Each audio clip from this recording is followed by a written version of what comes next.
BRS cadre తో హరీష్ రావు మాట్లాడుతున్నారు. Live చూద్దాం. బీఆర్ఎస్ పాలన కూడా చూసాం.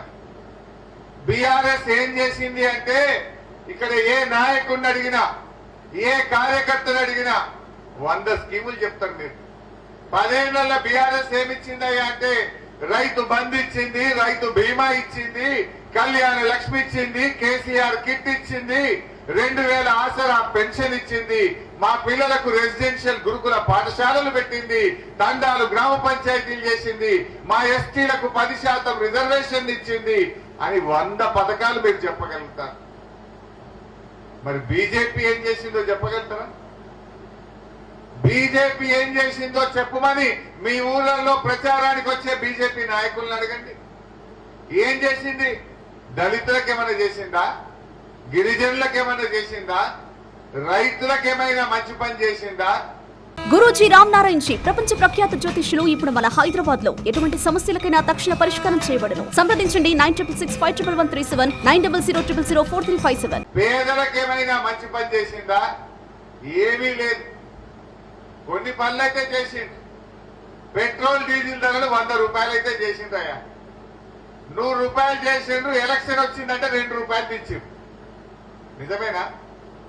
అదే విధంగా గ్యాస్ సిలిండర్ ధర 350కి 1000 రూపాయలు చేసిండు. ఎలక్షన్ వచ్చిందంటే 100 రూపాయలు తెచ్చిండు. అంటే మనం అంత అమాయకులమా? మన చెవులలో పూలు పెడుతున్నారు. 1000 రూపాయలు వేస్తుంది, 100 రూపాయలు తీస్తుంది. మరి 900 ఎవడు కట్టాలి? ఇది మోసం కాదా బీజేపీ వాళ్ళది? అరే ఏ విడిచిపెట్టిందే వాళ్ళు? పాల మీద, పెరుగు మీద, గోధుమ పిండి మీద, పప్పుల మీద జీఎస్టీ వేసి ఇవాళ ధరలు పెంచింది బీజేపీ కాదా? ఇవాళ నిత్యావసర వస్తువుల ధరలు ఇవాళ ఆకాశాన్ని అంటుతా ఉన్నాయి. పేదవాడు కూలీ గాలి చేసుకొని బతికేటోళ్ళు, రెక్కాడితే డొక్కాడని వాళ్ళు ఈ పెరిగిన ధరలతో ఇవాళ పేదల నడ్డి విచ్చింది ఇవాళ బీజేపీ పార్టీ. పేదలు బతకడం కష్టమైంది. ఇదేనా బీజేపీ పేదలకు చేసింది? అరే ఆకలి పెరిగింది, నిరుద్యోగం పెరిగింది, పేదరికం పెరిగింది. ఇది తప్ప మీరేం చేసిండు? ఏడాదికి 2 కోట్ల ఉద్యోగాలు ఇస్తామన్నారు. 10 ఏళ్లలో 20 కోట్ల ఉద్యోగాలు ఇవ్వాల్సి ఉండే బీజేపీ ఇచ్చిందా? చెప్పింది 20 కోట్లు, ఇచ్చింది 7 లక్షలు 6.5 లక్షలు ఇచ్చింది. అంటే ఉద్యోగాలు ఇస్తామని నిరుద్యోగ యువతను ఇవాళ బీజేపీ మోసం చేసింది. అందుకే ఈ మధ్య బీజేపీ వాళ్ళు ఎంపీకి నిలబడ్డోళ్ళు ఒక్కొక్క కాడ ఒక్కొక్క పంచుతున్నారు. ఇప్పుడు ఎవరైనా ఏం చేయాలి? పార్టీ గవర్నమెంట్ ఉన్న వాళ్ళైతే మీకు ఈ పని చేసినాం, ఈ మంచి పని చేసినాం, ముంగటికి మళ్ళా గెలిస్తే ఈ పని చేస్తామని చెప్పాలి. ఈ బీజేపీ వాళ్లకు చెప్పుకోవడానికి పథకాలు లేవు గనక చిత్రపటాలు వంచుతున్నారు, క్యాలెండర్లు వంచుతున్నారు, బ్యాగులు వంచుతున్నారు, చీరలు వంచుతున్నారు. ఇదేనా బీజేపీ చేసే పని? మీరు ఏం చేసిందో చెప్పండి. ఇవాళ తెలంగాణకు ఒక్క మెడికల్ కాలేజ్ ఇచ్చినాదే బీజేపీ? దేశంలో 157 మెడికల్ కాలేజీలు ఇస్తే తెలంగాణకు ఒక్క మెడికల్ కాలేజ్ ఇవ్వకుండా మన రాష్ట్రానికి అన్యాయం చేసింది బీజేపీ. 157 నర్సింగ్ కాలేజీలు ఇస్తే తెలంగాణకు మొండి చేయి చూపింది బీజేపీ. నవోదయ విద్యాలయాలు అడిగితే ఇయ్యలేదు. మన పాలమూరు రంగారెడ్డి ఎత్తిపోతల పథకానికి జాతీయ ప్రాజెక్టు చేయమంటే కూడా బీజేపీ మోసం చేసింది. పోయిన ఎంపీ ఎన్నికల్లో మోడీ గారు మన మహబూబ్ నగర్ కు వచ్చి మేము వస్తే పాలమూరు రంగారెడ్డి పూర్తి చేస్తా అని మాట ఇచ్చింది. కానీ కనీసం అనుమతులు ఇవ్వలేదు. 1 రూపాయి కూడా మా పాలమూరు జిల్లాకు, మా పాలమూరు రంగారెడ్డి ప్రాజెక్టుకి ఇవ్వని పార్టీ ఇవాళ బీజేపీ పార్టీ. ఏమనంటే ఏమంటారు? ఏమనంటే మేము గుళ్ళు కట్టింది కానీ గుళ్ళలో పూజ చేసే అగరబత్తి మీద కూడా జీఎస్టీ చేసింది బీజేపీ. అరే మా కేసీఆర్ గుడి కట్టిండు, బడి కట్టిండు, కట్టలేదా? యాదాద్రి గుడి కట్టిండు, మా కొడంగల్ల కోసుకిన బడి కూడా కట్టిండు, దవాఖానా కూడా కట్టిండు. అన్ని చేసినాం మనం. కానీ బీజేపీ వాళ్ళు ఏంటంటే కేవలం మాటలు చెప్పి ప్రజలను అక్షింతలు వచ్చి మాయ చేయాలని చూస్తా ఉన్నారు. దయచేసి ఆలోచించండి. ఇవాళ మన కేసీఆర్ ఎన్నో కార్యక్రమాలు మన కొడంగల్లో చేసింది. మీ తండాలు గ్రామ పంచాయతీలైనవి, కరువు కాటకాలతో ఉండే ఈ ప్రాంతానికి ఇంటింటికి నల్లబెట్టి మా అక్క చెల్లెల కష్టాలు తీర్చింది, మంచినీళ్ళ బాధలు తీర్చింది మన కేసీఆర్. ఈ రకంగా మంచి పనులైనవి. ఇప్పుడే మా లక్ష్మారెడ్డి అని చెప్పిండు, కరివేన ప్రాజెక్టు పూర్తయింది. కరివేన నుంచి కొడంగల్ కు కాలువ తవ్వడానికి టెండర్లు కూడా పిలిచినాం. గట్టిగా చేస్తే 3 నెలల పని, 6 నెలల పని. కాలువ తవ్వితే 1,30,000 ఎకరాలకు ఈ కొడంగల్ నియోజకవర్గానికి నీళ్లు వస్తాయి. పని చేయాలంటే రేవంత్ రెడ్డి గారు ఆ టెండర్లు రద్దు చేసి ఇలా కాలయాపన చేస్తా ఉన్నారు. అయిపోయింది పని, 80 పైసల పని అయిపోయింది. ఇక 20 పైసల పని ఉన్నది. కాలువ రప్పన తవ్వితే ఏడాది లోపల ఈ కొడంగల్ కు కృష్ణా జలాలు పెట్టే అవకాశం ఉంది. రేవంత్ రెడ్డి గారు ఆ పని చేయాలి. ఇవాళ కాంగ్రెస్ వాళ్ళ సంగతి కూడా మీకు తెలుసు ఏమైందో. ఎన్ని మాటలు చెప్పింది ఎలక్షన్ల ముంగట?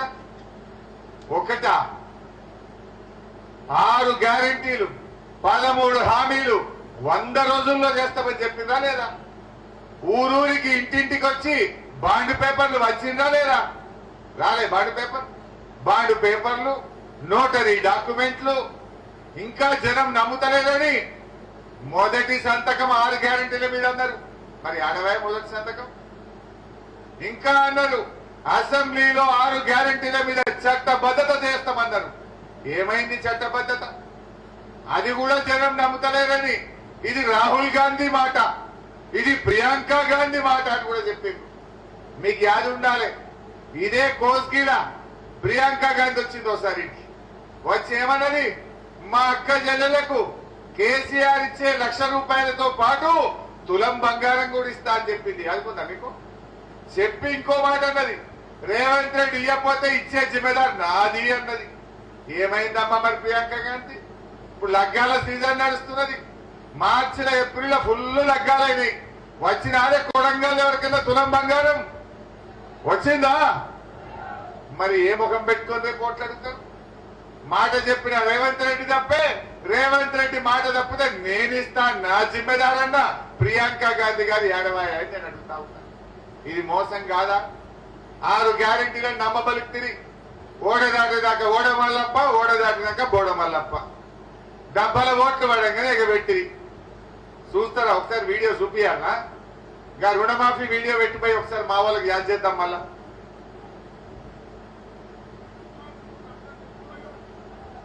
సౌండ్ పెంచు.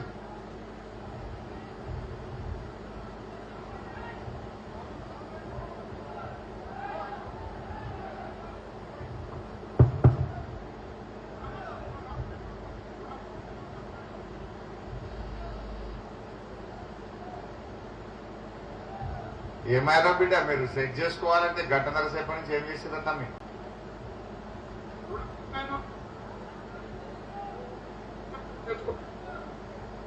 రుణమాఫీ అయిన అందరూ ఎంబడే మళ్ళీ 2 లక్షల రుణం తెచ్చుకొని డిసెంబర్ 9 రండి నేను మాఫీ చేస్తా.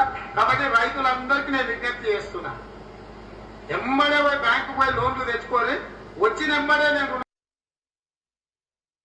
అందరూ ఎంబడే పోయి మళ్ళీ 2 లక్షల రుణం తెచ్చుకొని డిసెంబర్ 9 రండి నేను మాఫీ చేస్తా. కాబట్టి రైతులందరికీ నేను విజ్ఞప్తి చేస్తున్నా. ఓకే, అయినాదే రుణమాఫీ ఎవరికన్నా? ఒక్కరికన్నా అయినాదే కొడంగల్లా? ఈ ముఖ్యమంత్రి నియోజకవర్గం కదా, ఇడగిట్టేమన్నా అయిందేమో అనుకున్నా. అయిందా? మరి కుల్లం కుల్లా ఊర్లలో పోయి గదే చెప్పాలి. ఏమన్నాడు? రాగానే డిసెంబర్ 9వ తారీఖు నాడే 2 లక్షల రుణమాఫీ చేస్తా అన్నాడు. మన ఊర్లలో పోయి గదే చెప్పాలి. రుణమాఫీ అయిన వాళ్ళంతా కాంగ్రెస్ పార్టీకి ఓటైంది, కానోళ్ళంతా కారు గుర్తుకు శ్రీనివాసరెడ్డికి ఓటైంది. శ్రీనివాసరెడ్డి గెలిచిండు అనుకో, మేము అసెంబ్లీలో గట్టిగా పట్టుకొని బిడ్డను రుణమాఫీ చేయలే కనుకనే కోడంగల్ నిన్ను ఓడగొట్టిండ్రు, ఇప్పటికైనా రుణమాఫీ చేయమని మేము గట్టిగా అడుగుతాం. అంతేనా లేదా? అదే విధంగా వడ్లకు బోనస్ అన్నాడు. ఇవాళ కొడంగల్ కోల్స్కి మార్కెట్లో పోయి చూడండి, 2,200 పోతున్నది మద్దతు ధర. దానికి 500 కలిపి 2,700కి వడ్లు కొనాలా వద్దా? ఏం చెప్పిండో చూడండి ఒకసారి. వడ్ల బోనస్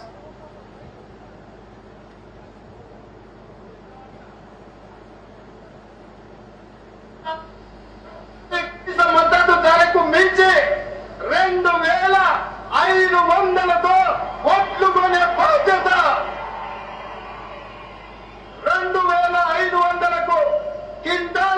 తీర్చని బాధ్యత కాంగ్రెస్ పార్టీ తీసుకుంటుంది. అదే